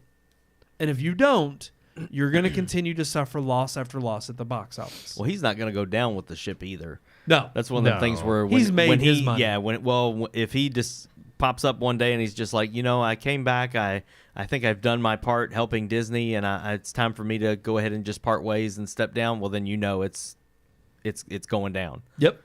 Because he's not going to go down with it. No. And honestly, I don't know who's next in line, but it has to be somebody who wants to get back to the heart of traditional Disney. And they're just not going to go that route. They're too... I mean, that's if there's anything telling about not only these institutions and the bullcrap reviews they're writing, but also Disney, is that these bigger behemoths of a company, once they're invaded by this woke mind virus, it takes hold. Yeah. And you can't right course right away because the problem is that now you have instituted that this is the not only what you're going to champion moving forward in terms of your values, but you've put in place people that are going to go to bat, and they will die on that hill. Yeah. They will take this to their grave fighting for this fight. So the problem is that you have an ideological crisis at the center of this. And what's really sad if you think about it is I don't know if Disney will be able to course correct. You want to believe with the legacy, you want to hope and pray that there are enough good people that are in the company that are going to bring this back. But the days of Disney truly are numbered if they continue down this road. And if they don't course correct and they don't admit their wrongs and they don't start showing with not just words and speeches in investment meetings or with their shareholders, if they don't actually start showing the content as being the proof, then its best days are clearly behind it. And it's unfortunate and sad because, I mean, look, it had 100 great years, but Disney is continuing to sink, and there is no salvaging it based on its current condition. It's not, because they want to continue to drink themselves into a stupor while listening to the garbage of all of the press that's surrounding them. Because heaven forbid any of all of these people who've been invaded by the woke mind virus, they give up that platform. Once they've captured it, they're not letting go. Yeah. They've invaded it. They're going to keep a hold of it until they suck it dry. It's just the way it works. They're not going to let up. But yeah, we do need to talk about one more major headline. Clearly the one we probably should have let off with, but Marvel's just seamlessly went into the the headline about it bombing and the shape that the MCU is in. It happens. I mean, real quick too. I want to ask you all. Are you looking forward to Deadpool 3? Are you looking forward to what's on the horizon? I still am I looking am forward for to Deadpool 3. Yeah. Just that one, because I still have some faith in Ryan Reynolds and that hopefully that they've let him do his own thing with the movie. Is that the only faith you have in it? Is because it was long before the downfall of the MCU, and also because it's Ryan Reynolds, and it still seems to be that Deadpool, while 2 wasn't great, it still seems to be in that vein of the same humor. If Deadpool 3 comes out and it's as good as 2, I'll be satisfied. I mean, I'd like it to be better, but I'd be happy to know that, hey, whatever. He's stated that he's not had really any confrontation on not being able to make the movie he's wanted to make, with like he did with the first 2. So I'm like, okay, well, They're not trying to say no, you have to shoehorn this in or make it fit this way. Yeah. So I'm a little bit hopeful. One of the things that makes me hopeful about it is the fact that it's rated R, for me, what that means is it's not going to be a family film. Even Disney or even Marvel's PG-13 films, like the Avengers, even are still popular among kids, and families go to see them. There's a couple of cuss words in them, but for the most part, they're good enough movies for your kids to watch. They're fun, but I think those are the kind of movies that Disney is trying to poison with the woke stuff. I don't really think they're worried about poisoning a rated R movie that only grown-ups are going to see. They want your kids, Right. And so Right. I feel like with a rated R film, that's not on their radar to try to twist it and make it this woke mess. So I'm looking forward to that. And it does seem creatively they've willingly, like you said, they've given up the reins to Ryan Reynolds because they know the success of that franchise has been built on him. Yeah. And him being as closely tied to matching the character from the comics. And I do want to say, because one of the, and Ryan Reynolds is smart. He knows the comics. One of the things fans love about the Deadpool comics are Deadpool's interactions with Wolverine. So pulling in Hugh Jackman as that Wolverine and having them together to have a proper fight, unlike Wolverine Origins. And I'm like, I am looking forward to that. Hopefully, because I'm sure they'll make fun of it. They'll have like tongue in cheek, whatever. And I mean, even just certain things like, okay, he released. I don't know if you saw. He released a photo of a character from the comics that's going to be in the movie, Dogpool.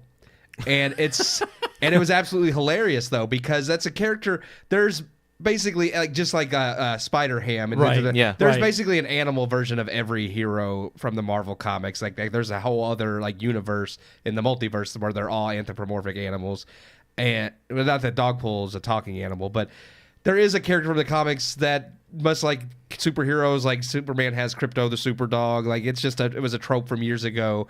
But the way the photo, when you see the breed of dog he chose, because in the comics it's just like this generic, stereotypical like Labrador with a Deadpool mask. You could tell it's like obviously he knows that was a gimmick back then, and it's a campy, goofy thing. The dog breed he chose and this getup it's in, I'm like, you could tell they're poking fun of it as much as incorporating it, and I love that. It's like obviously this isn't just this stupid Flurkin thing where they're like, here's this cat that eats people. No, it's like he's obviously poking fun of the idea of even there being a Dogpool while having Dogpool in the movie, and I'm like, thank you. That's actually an intelligent way to do something that's silly but make it humorous and workable. Yeah. I mean, so if we're looking forward to that, I guess that's about the only one. I mean, I will say I'm thankful. Well, I don't know what other ones are going to come out. Blade, Thunderbolts, Blade, Fantastic Four, Fantastic Four, Captain America 4, and I think that's the only ones I know. But will those actually happen? they'll all happen. It's just a matter of when, and will people still be interested? I don't know, man. If they're going to course correct, I think they're going to change the whole lineup. They would have to, I think, to really get people pulled back in. At least bring in your faithful few. I mean, they're going to have to. But all right, I wanted to throw out that question. Let's move on to our final headline for the night. The SAG-AFTRA strike ended. We're back in business. They got all they wanted. More money. Yeah, they did. AI rights. Yeah, they did. Yeah. Well, so they claim. Apparently, I read the article I linked to kind of poked fun that based on the raises that they're gloating about at this point. Are you bringing up Dogpool? I gotta hold it up. I will spit my beer out. I'm like, you gotta hold it up. That's gonna be so perfect. because it looks like Ryan Reynolds. I'm just like, that's good. As soon as I saw it, I was like, see, Ryan Reynolds, he understands the humor. I'm just like, as soon as I saw that, I'm like, that's gonna be great. Because I imagine like that. It's just gonna be some goofy moment where he's just like, I got a dog now, or something crazy, and it's gonna be this thing, and I'm like, thank you. That it will be. It will be good. I agree. Okay. Anyway, SAG-AFTRA. But no, I think it's funny because they were talking about. I mean, the amounts or the increase in the raises. They were talking about it being above average and normal. Although part of the reason the percentages was worked out for at least by the end of this year was simply because of how long they've been on strike. with another raise that they're also going to receive in July of next year. I mean, all in all, it's not bad. I just think it's interesting that part of the biggest fight, I think, was on the AI rights. Yeah. And those details are still fuzzy. Of course, they're gloating about how they got rights and permissions to be used by the likeness of the person only after they've agreed to it, or that they're compensated for it.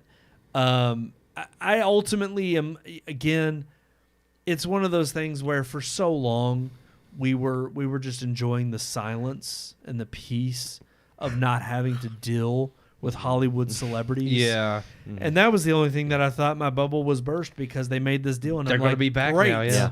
They did also get some percentages on streaming so that, they can get some money because the writers got that too. That was a big... Right.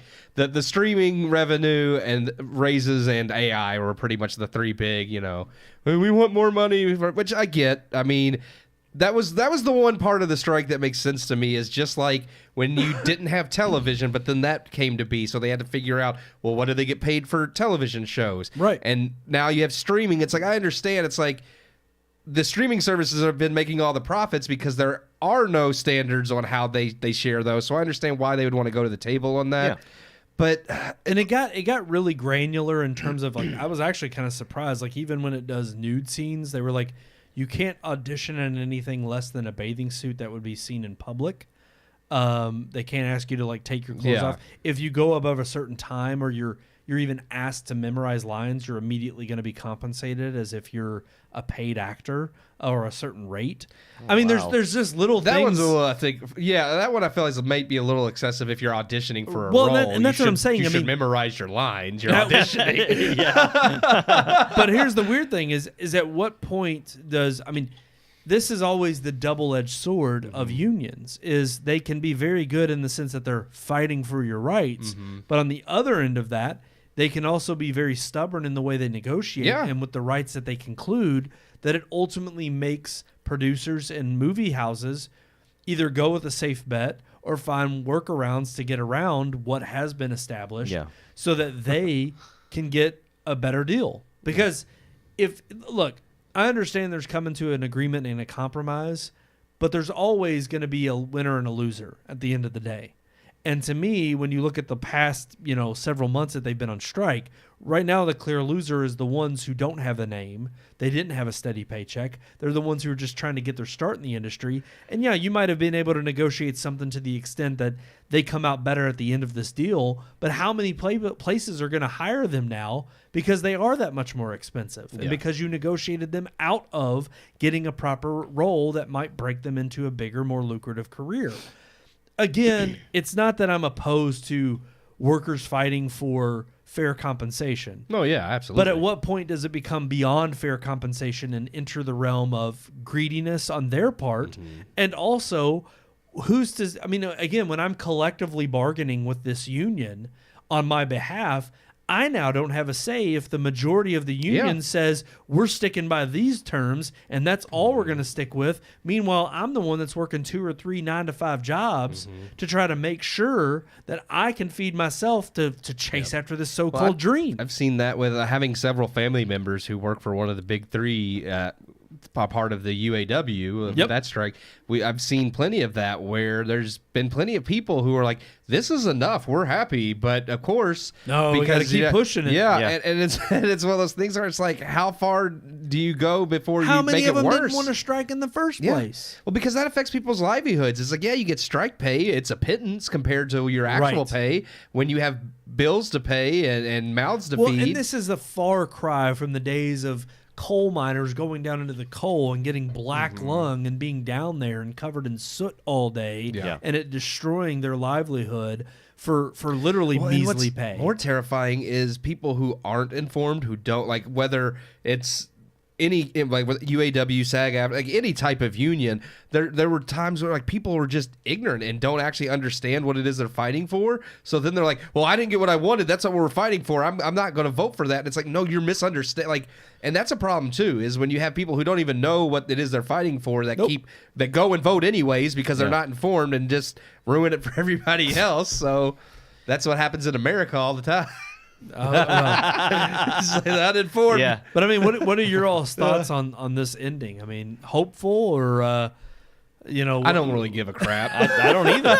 That's the thing. It's like I didn't give a crap when it started. It's like in the sense that, look, yeah, it's they should obviously be paid delaying what they projects. deserve, but it does delay projects. I understand. Yeah, you should get something from streaming. Like, you shouldn't just get gypped out of that. The only project that got delayed that I was pissed about was Dune 2. Yeah. It's like all the rest of them, I'm like, Yeah. I wasn't looking forward to that anyway. So it's for me, it's literally like I just didn't care. It's one of those things where, like, yes, I think everybody deserves to be paid what they're worth and fight for what you think you're worth. But again, are you being too greedy? It's like, again, most of the people in the Actors Guild, all these big wigs, like they're fine. It's the little guy that's having the problem. And to me, it's like, fight for what you deserve, but at the same time, like, let's get on with it. I mean, Well, that's where moving they're on at. with the show, right? yeah, and they're moving on. They got their pay, they got their AI protection. I mean, that's fine. I get it. Like, I wouldn't want, like, when they were talking about making the Jimmy Dean movie, I thought that was a stupid idea. So in that regard, But again, it was left up to the estate. true. I mean, if James Dean, you mean not James Jimmy Dean. Dean? yeah, Jimmy Dean We're sausage. like a Dean movie about sausage. sausage. Yeah, Jimmy Dean I would sausage. freaking watch That'd be that great. film. An AI, Yeah. Oh, absolutely. sausage party. Seth Rogen's already made it. Already been done. He already We made need to it. sign up for ChatGPT or whatever the one that'll put a trailer together. I was like, I want to see a trailer about Rebel with a Cause, but with sausage. We could do we it. could. I want And to do we that. could turn that It's into gonna be a like Jimmy a sausage Dean. riding on a motorcycle. Like that would be We amazing. could turn it into a Jimmy Dean biography. Yes. Well, now I've had a thought, but I Oh, don't want to bless share you. it Sorry, until that's the I second time until I in look this into it. show. Oh. a little surprise for you all, maybe. Oh. What? I don't know. I had a thought that I'm like, I'm gonna look into that, and Uh-oh. I'll let y'all know. Okay. Well, if you I come just- up with it, we'd love to show it on this show. If it's wanna- appropriate. Oh no, it'd be appropriate. Okay. Yeah. All right. I don't know if I could do it. I'll tell y'all at a Well, later time, but I'm gonna try to figure it out first. We got to move on to our Okay. multimedia segment, but at least, do it. the actors, they'll eat and survive another they're day. gonna live. They're going to live. They're happy. They're They're so- placated for now. We can't wait to see what they come up with. In another 10 years, they'll be pissed off about Yeah. something else. Well, they got 3 years. Each contract's 3 years. Oh, I yeah. know. Yeah, but they don't go on Yeah. strike every 3 years. No. So Then they would look be greedy. All right, guys, let's move into our multimedia segment. Multimedia.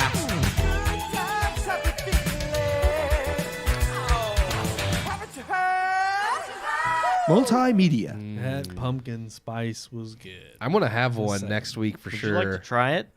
I'll try it. This if you is- don't care, I this mean, is more than spit. Do you have It's- diseases? I mean, don't. No. Well, I'm gonna get it. He's HIV Just take it all, positive. man. Ooh, I like that. Yeah, that's good. It's probably a little better when it's fresh out of the fridge. When it's I liked cold, it, though. but yeah. It was I don't good. know. I mean, even at room temperature, I was like, it was Yeah. kind of like just It's a nice. not. I'm slowing down on it because it is getting. I'm feeling fine now that if I wanted to, but I'm not going to drink one at the end of the show. That'd be Sure. pointless. But Why not just pop it open and Nah. drive home with it? nah, I just didn't want to get like sometimes if I do the cigar and then the beer and It's a little sometimes much. I get like Yeah. a headache. Like it's almost like too much, and I just Oh, didn't yeah. want that headache. Dang, yeah, you don't want Yeah. that. No. Yeah. Let's talk about multimedia. I want to. Let's talk about what is the most convenient smart tech that you own. One that just helps your life immensely. Smart tech. Well, really, I don't think I own quite as much as some other people. That's fine. I Well, I don't mean, have- technically, your phone is. Yeah, that's the Smart one. tech. That's the biggest one I have. Yeah. I don't have a Ronnie Roomba or lights that turn on at my command, or even a fan that turns on when I tell it to. So Man. you know, We're falling behind. Yeah, know. he's Yeah. lobbing. He's Yeah. lobbing them. I mean, man. I'll be the first one to say like, besides my wife, Alexa is the woman in my house. Wow. I tell her to do everything that I possibly Dude, can. you're like my mom. My mom and dad are all about that Alexa Yeah. life. Oh, dude. Oh, yeah. I've started almost- using mine a lot more. Almost every. I mean, my home theater lights are controlled by her. The thermostat, which is Nice. that one's real convenient. Yeah. That's Nice. controlled by her now. I'm trying to think what else we have besides the lights. Oh, like Christmas. when I set up the Christmas trees and the Christmas lights outside, I have all of those plugged into smart outlets. Yep. And I have routines already set up in my app or whatever, so that I can say bring on Christmas. Boom, lights pop on outside. I got all of the lights in my what do they call that? Like the overhang on the outside of my house. Like the icicles, or no, just the can lights that Oh, are yeah, out yeah, there. yeah. All of those are RGB Alexa controlled bulbs.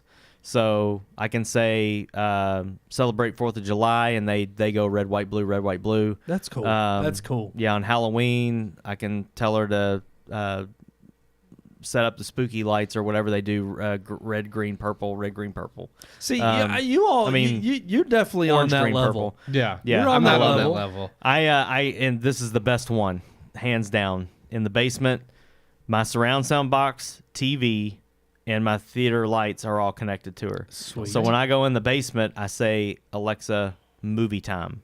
And she turns the overhead lights off. She sets my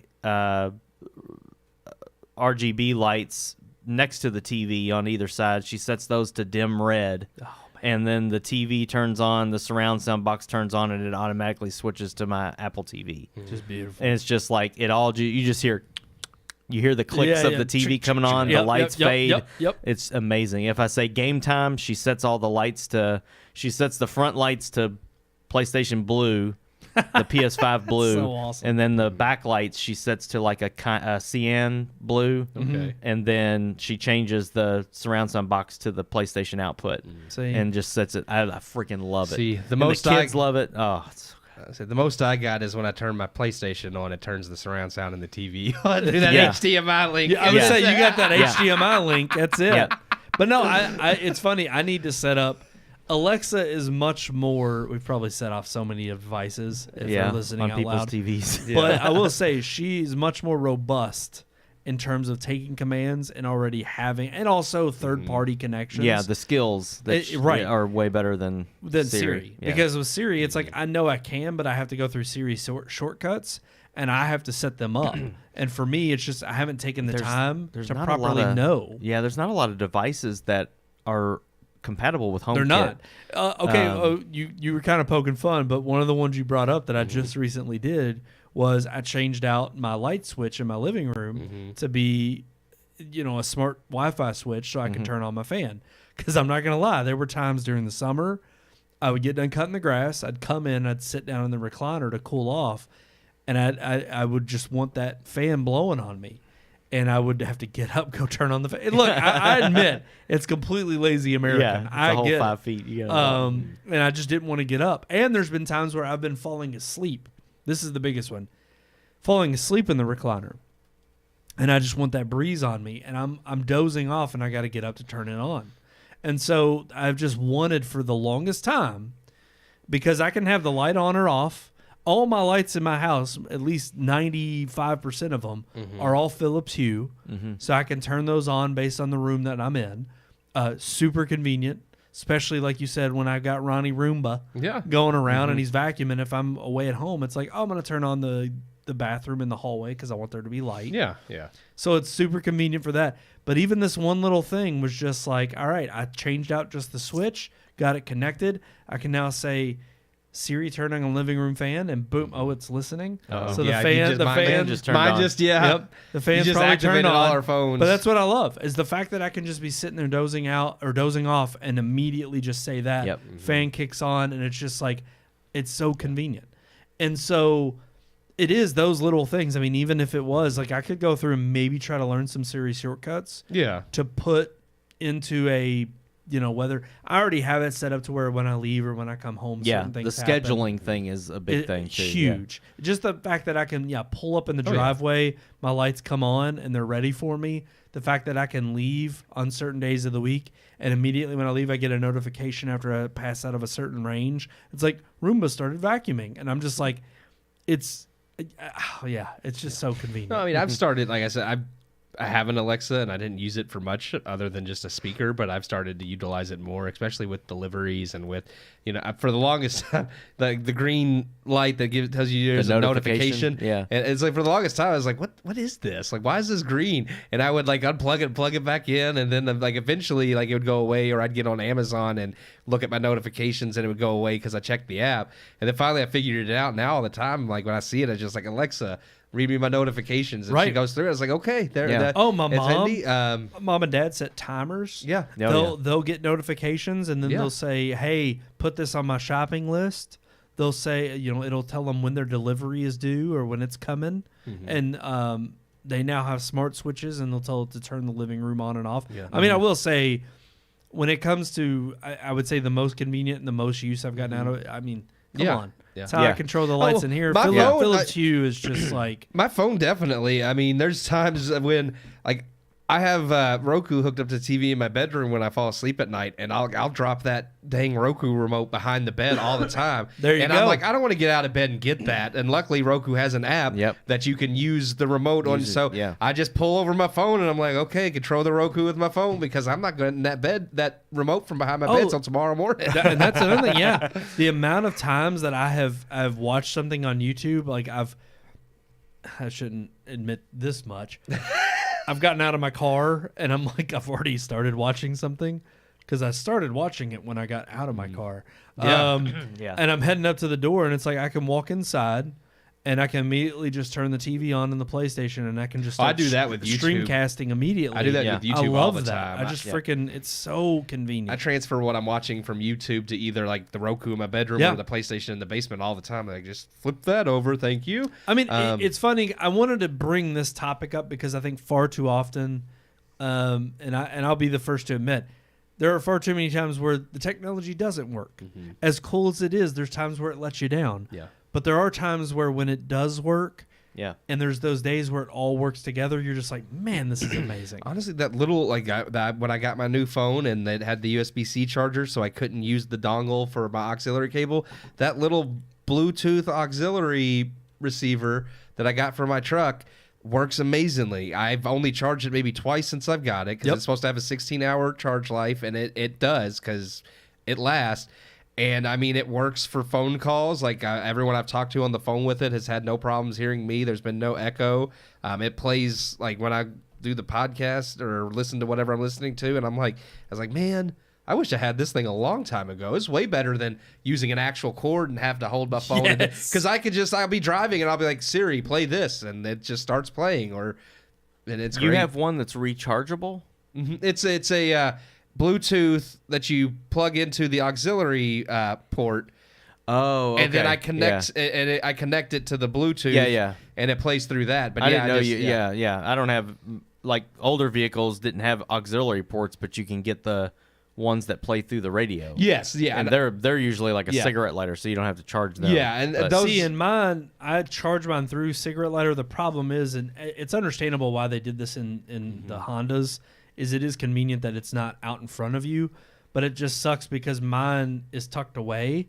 And I did look this up, and I understand it's for safety hazard reasons, but it really pisses me off. They don't make a Bluetooth receiver or transceiver for cars without a microphone, because the idea is that it's hands-free.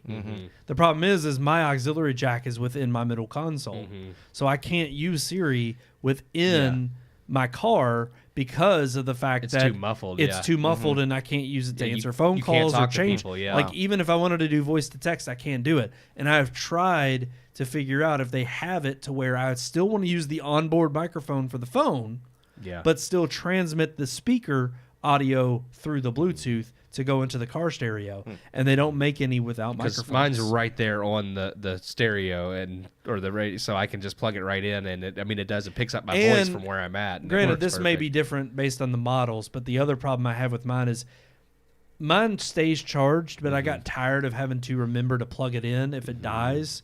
So I just keep mine plugged into the cigarette lighter, and which is perfect. It always stays charged. The problem I've had is that, oddly, it stays connected even when the car is off. Yeah.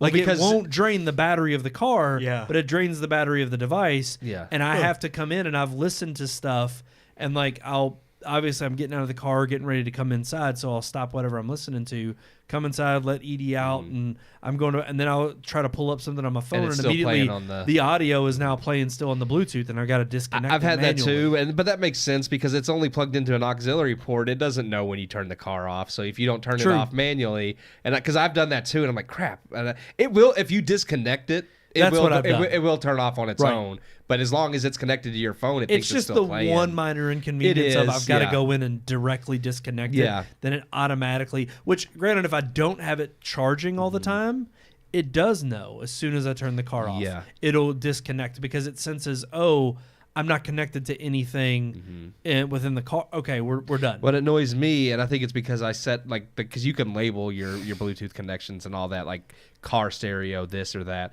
and I have mine set up as car. Same. And if I tell Siri, "Hey Siri, play this," and she's being stupid and doesn't realize I'm asking for a song and music, she'll be like, "I can't pull that up while you're driving," and I'm like, "Yeah, you can, because I want you to play a song, not something on the internet, Right. jackass." Not only that, what I can't stand is that every single time I get in the car, because I have it set up for car studio, it now wants to pull up maps as a notification for where it thinks I'm heading to give me direction. That doesn't bother me. Sometimes it's convenient, and other times I'm like, okay, no, I'm not going anywhere in particular. Can I just get in my car and drive without you trying to figure out where I'm of the going? time, it gives me the directions to back home. But of course, that's if I'm not already home. Most of the time, I guess because I'm here 2 days a week doing the review. It thinks you're coming here. Most of the time when I get in my car at home to leave somewhere, it'll be like, you have a 10-minute route to Brandon's house. I'm like, I'm not going to Brandon's Mine house. does it every Tuesday. Yep. It knows on Tuesdays I come Right. here.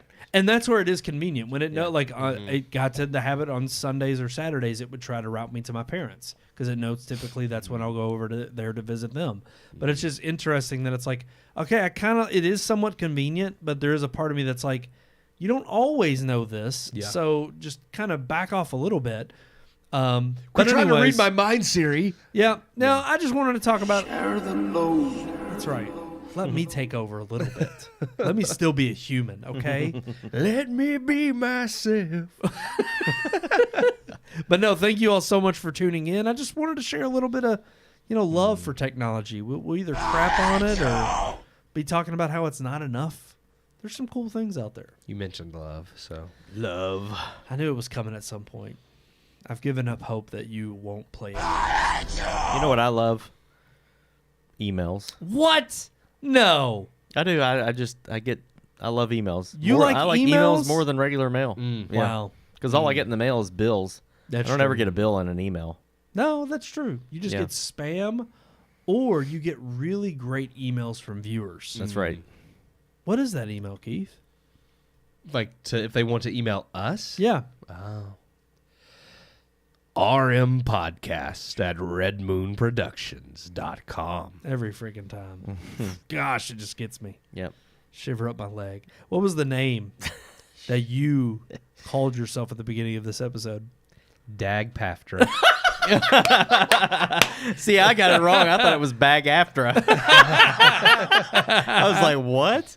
Well, because Dag's that's a name, like Dagwood, and they called him Dag in the little Sunday strip. So I was like, I can pass How many that off. humans Yeah, I mean, do you how know many named Dag? Dagwood he was human in the Sunday, Dagwood. That's a comic strip. How many Yes. real people do you know? How many Named Dags Dag. do you know? I don't know any, but that's not the point. I It's- know one Dax, and that's it. I don't. Dax Shepard. it's- That's literally the That's only it. Dax on And Earth. Dax is a real name, whether you only know the one or not. Like it's a real name, I'm whether not, people I don't use think it anybody's anymore. arguing the Yeah. name. Well, that's why just- I went with it, because I was just like, Dag rhymes with Sag, and I don't know any other real names that rhyme with Sag. Is that Bag's that not was a name. What? Maybe someone's named Bag. There's probably some poor child out there named Bag. I mean, Mag. freaking Gwyneth Paltrow's Mag son's short for name is that could have been, Apple. but I'm not a woman, and I don't identify as one, so I couldn't use Mag. I get that. Maggie. Okay. Margaret's mom. No, don't throw it out. Let's guys bring it up. Yeah. All right, guys, that's going to do it for this episode. Thank you all so much for tuning in. As always, yes, email us. Game over, man. It's game over. Or like, share, subscribe on all of our social media right there at the bottom of your screen. Red Moon Book on Facebook, Red Moon Tweet on X, Red Moon Pics on Instagram, and, of course, Red Moon Productions on both YouTube and Rumble. Thank you all so much for sharing the love. We appreciate it. and we hope that you will share it with your friends and family. Until next time, I'm one of your hosts, Brandon Davidson, alongside our normal new host, Sean Sebastian. and Dag Paftra. there it is. He remembered it.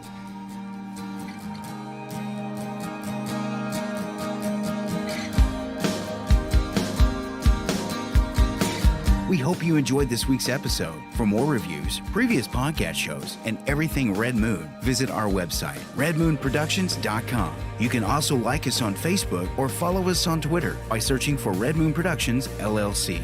We'll see you at the movies.